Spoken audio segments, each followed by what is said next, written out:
Hi guys, welcome back to my channel. It's NanaYaa Tresses once again. So today we are talking about shampoos. So if you're new on your hair growth journey, you're probably wondering, so now I know how to wash my hair. I have my wash day routine, I have my regimen set up. How exactly do I know which shampoo is right for me? So for more of this, make sure you stay tuned for the rest of the video and be sure to give me a thumbs up whilst you watched it. Subscribe if you haven't already. Now let's get into the video. Okay, so if you watched my previous video where I talked about, hair care 101, about having a regimen, I told you that it's important to have five major steps where your wash day is one of them. So as part of your wash day, obviously the shampoo you use is going to play a huge role in your wash day. So today I'm going to break it down for you what types of shampoo to use and when. Okay, first things first, you're going to know like the regular shampoo we all know. So for shampoos, we have neutralizing shampoos, we have moisturizing shampoos, we have clarifying shampoos, and then we have chelating shampoos. So it looks like, okay, so that's like a lot of terms at once. Like, how exactly do I decipher who is who and who is who? For reference, I'm going to be providing some on this side of the screen. So yes, so you guys can have like a visual representation of what exactly I'm talking about. Okay, so neutralizing shampoos, if you're a relaxer girl, you probably already know this, or maybe you don't, because most salons don't even cater to that. But neutralizing shampoo is what you use to neutralize your hair of the relaxer. So relaxers are usually strong alkalis. So neutralizing shampoo will be, you guess it, acidic. So the two of them are going to come together, neutralize each other out, and then restore the pH of your hair. Naturally, the pH of our hair is acidic. Okay, for just for context sake, the pH of our hair is usually acidic, and like a relaxer is, like I said, is basic. That's its alkali.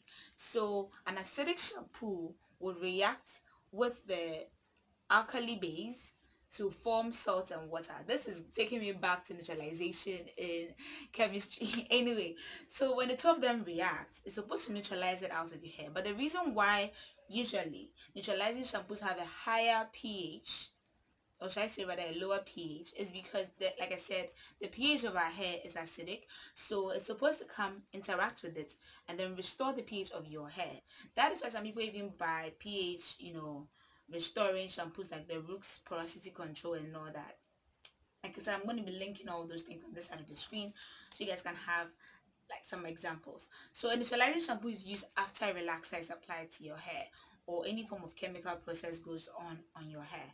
So some examples, like I said, will be listed here. You guys can just check them out. But the one I personally use, I like to buy the neutralizing shampoo of the relaxer I'm using. Let's say, by the way, this is not sponsored. These are just, examples I'm just giving based on my experience. I personally use the ORS Creme Relaxer. So whenever I use that, I make sure to use the neutralizing shampoo from ORS. Okay, so always try to use a neutralizing shampoo of the particular brand you are using. This is because they are made to work hand in hand.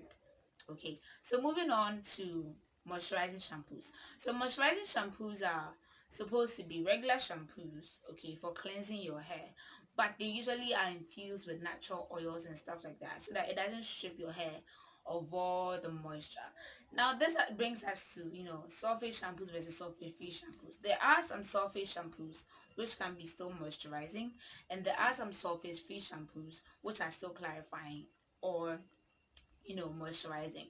So it doesn't necessarily mean that if you're using a sulfate shampoo it cannot be moisturizing. Sure, sulfate is meant to strip your hair of all oils. Well, not all oils, but it's meant to strip your hair of oils. That's what it's supposed to do, and clean your hair in the process.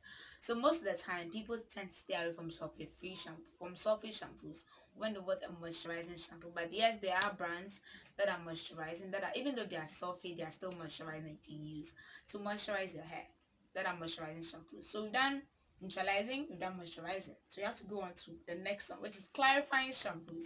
So a clarifying shampoo is used to make sure that you strip your hair of all the dirt, of all the oils, of all the gangs, of all, all the nasty things that want to exist on your hair. That's what a clarifying shampoo is for.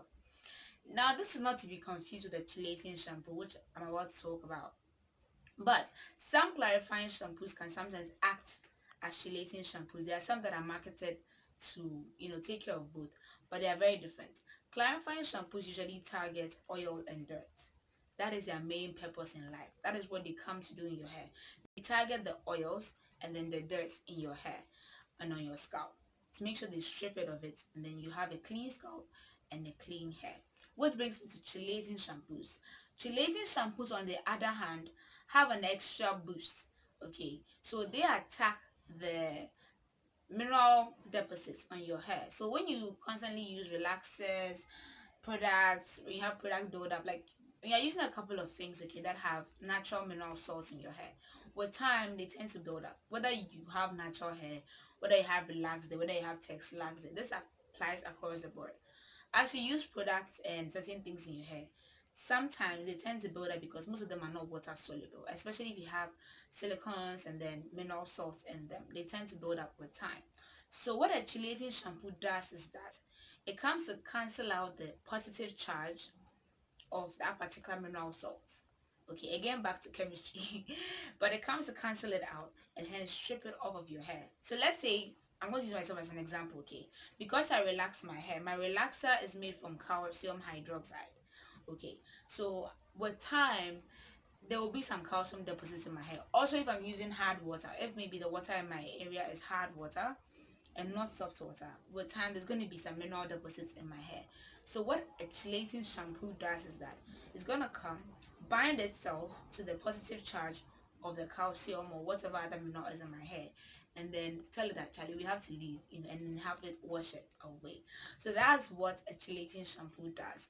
The amazing thing about chelating shampoos is also that it also clarifies your hair, because when it comes, it's like the exterminator. It comes to get rid of everybody. So that's what a chelating shampoo does. However, you might be asking, so if that's the case and I want all that to get out of my hair, let me just use it like every day. No, no, no, no, no, no, no, no, no. Let me explain how they are used.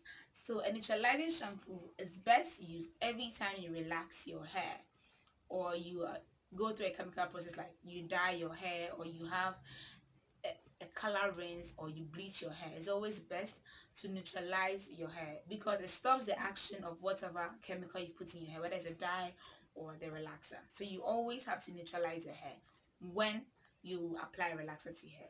It's advisable to neutralize your hair twice and then follow up with a moisturizing shampoo. Now, moisturizing shampoo can be used if you are somebody who likes to shampoo your hair every time you wash your hair. You can use a moisturizing shampoo every time you wash your hair.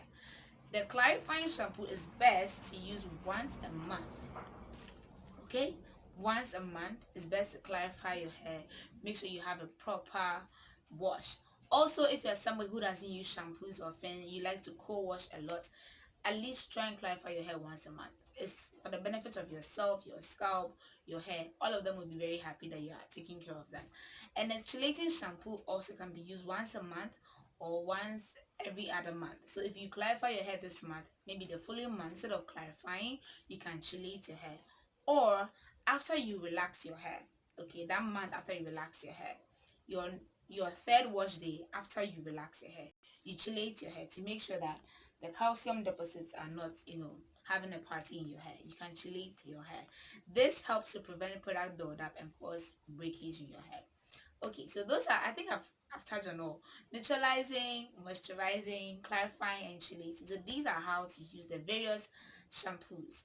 Not to be mistaken with sulfate-free and sulfate shampoos. Sulfate-free and sulfate shampoos are just by virtue of the ingredients in them. But these particular things, neutralizing, moisturizing, chelating, clarifying, are based on their function. I hope this was helpful for anybody starting their hair journey and is confused about what to get on the market.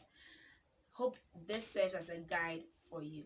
Anyway, let me know what you've learned from this lesson so far in the comment section below. Be sure to subscribe if you haven't already, and follow me on social media. It's going to be provided somewhere right here again. As always, NanaYaa Tresses, and I'll see you next time. Bye.